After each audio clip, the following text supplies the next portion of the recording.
bonjour, je vais vous présenter mon rapport de stage.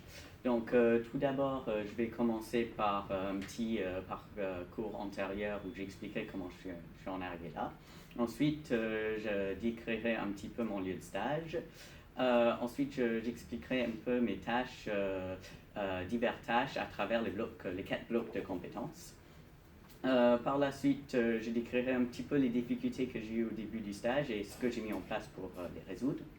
Ensuite, une petite conclusion et mes futurs projets anticipés. Et à la fin, les remerciements. Donc, pour les parcours antérieurs. Donc, j'ai commencé avec une licence de cinéma à l'Université de Paris 8. Où à la fin, je me suis rendu compte que c'était pas trop la carrière dont je voulais poursuivre, notamment à cause du statut d'intermittent du spectacle et de marché de travail très tendu. Et donc, j'ai donc décidé de faire un service civique au Centre culturel du Crous de Paris, qui m'a permis un peu de m'éclaircir les idées. Et je gestionnais à la fois la production audiovisuelle, mais aussi d'autres tâches administratives. Et cela m'a beaucoup plu. Et je savais donc que je voulais m'éloigner de l'audiovisuel et entrer dans quelque chose de plus administratif. Au cours de mes études, j'ai travaillé dans différents restaurants. Et à la fin du service civique, j'ai intégré le restaurant Lemon Iceland, auquel il y avait une petite équipe, et donc j'ai pu être amené à faire diverses tâches administratives, par exemple comme la commande et les livraisons auprès de nos fournisseurs. Lors de la fermeture du restaurant, je me suis dit je vais prendre l'opportunité de me former, et c'est là où j'ai trouvé la formation à Bliss en secrétariat médical.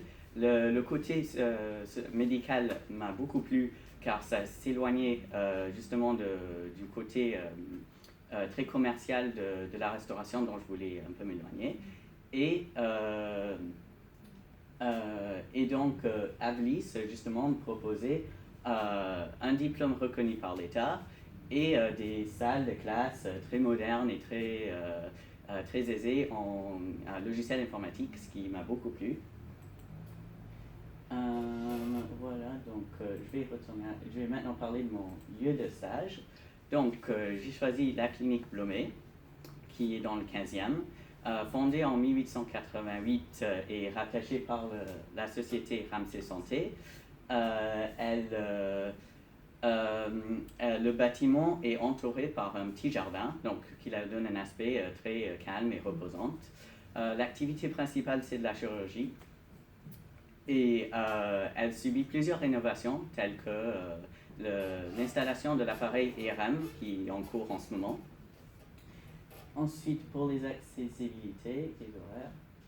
Ah oui, c'est bon. Donc, elle se situe dans le 15e, comme je vous ai dit, et moi j'habite dans le 14e, et donc c'est vraiment pas loin. Et donc c'est pour cela que j'ai décidé d'aller à pied et à vélo cette année. Donc, pour le plan de la clinique, pour les horaires, la clinique est ouverte 24 heures sur 24, 7 jours sur 7, mais les interventions et les consultations sont plus la semaine en journée, et donc mes horaires à moi suivent ce flux des patients et sont donc de 9h à 17h du lundi au vendredi. Donc, pour le plan de la clinique, donc, je travaille au premier étage auprès de la surveillante des soins, Madame Labrune, qui est ici aujourd'hui. Voilà. Et voici un petit organigramme que j'ai créé. Donc, notre directrice de la clinique, c'est Madame Osson. Madame Labrune, la surveillante des soins. Et donc, je suis juste là, son assistant. Donc voici un petit graphique que j'ai créé de flux des patients par mois en hospitalisation complète. Donc le mois de février, vous voyez qu'il était en cours au moment où j'ai créé le graphique, donc c'est pour ça qu'il y a moins d'entrées. Mais le mois de novembre, en fait, il y a une nette baisse, c'est à cause des règlements sanitaires au moment qui nous obligeaient de réduire notre activité à la clinique.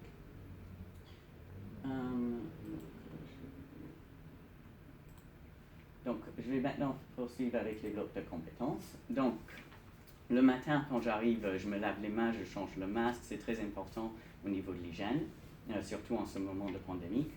Je imprime et je rassemble toutes les fiches nécessaires pour ma journée, pour que je les à portée de main. Et pour la fermeture, je m'assure que tout est bien éteint et que si je suis le dernier à quitter le bureau, je le ferme à clé. Donc, je vais parler de l'accueil téléphonique et de l'accueil physique. Donc, pour l'accueil téléphonique, ça consiste principalement en prise de rendez-vous en utilisant le logiciel Doctolib. Donc, nous utilisons le même logiciel que les patients peuvent aussi utiliser pour s'inscrire d'eux-mêmes. L'accueil téléphonique sert aussi à annuler, à reporter ou à informer un patient. Lors du début de mon stage, j'étais amené à faire des appels aux patients quelques jours avant leur intervention pour bien s'assurer qu'ils avaient l'ordonnance PCR que vous voyez juste ici. Ce test PCR était obligatoire et comme c'était mis en place assez récemment, il y avait parfois des oublis et c'est pour ça que je faisais ces appels. Donc l'accueil physique se ressemble beaucoup à l'accueil téléphonique. Une grande différence, c'est que le patient arrive avec ses pièces justificatives qui nous permet meilleure identité vigilance. Et par exemple, nous avons son nom et prénom et date de naissance sur la carte et donc nous faisons moins de fautes de l'identité du patient. L'accueil physique nous permet aussi l'encaissement du patient et l'orientation du patient. Et nous avons parfois des patients qui arrivent en urgence et nous les dirigeons pour une intervention le jour même et donc nous les dirigeons directement vers les préadmissions. Donc je vais présenter deux dossiers. Donc le premier c'est le dossier médical qui trace le parcours intégral du patient. Et le deuxième, c'est le dossier d'admission qui lui sert à la gestion financière du patient. Donc le dossier médical comprend la feuille de consultation avec l'anesthésiste, la fiche d'admission et les divers examens qu'il peut y avoir. Le dossier d'admission consiste dans la carte d'identité, la carte vitale, la mutuelle, la consultation des droits et nous faisons signer ensuite les divers devis qu'il peut y avoir et la feuille de personne de confiance. Le patient peut aussi réaliser sa préadmission en ligne par le portail patient et dans ce cas-là, nous accédons au dossier en ligne et nous imprimons toutes les justificatifs. Donc là maintenant, je vais parler des réalisations de diverses tâches que je réalise auprès de la surveillance des soins. Donc le matin, pour les patients qui sortent à ce jour, je cherche la feuille des transmissions auprès des infirmières et donc ça ressemble à cette feuille juste là. Et donc je regarde dans cette colonne-là pour vérifier qui va sortir et je confirme avec les infirmières. Et ensuite, je vais prévenir le bureau des admissions à qui va sortir ce jour. Je signale aussi si un patient est resté en qui était prévu en ambulatoire et qui reste dormir la nuit. Et je signale aussi si le patient qui sort, il part en SSR, en maison de réhabilitation, ou s'il a besoin d'une ambulance. Donc, la désignation des chambres. Donc, nous attribuons des chambres la veille du patient, de tous les patients. Donc, pour l'hospitalisation, je note les entrées sur le petit cahier prévu.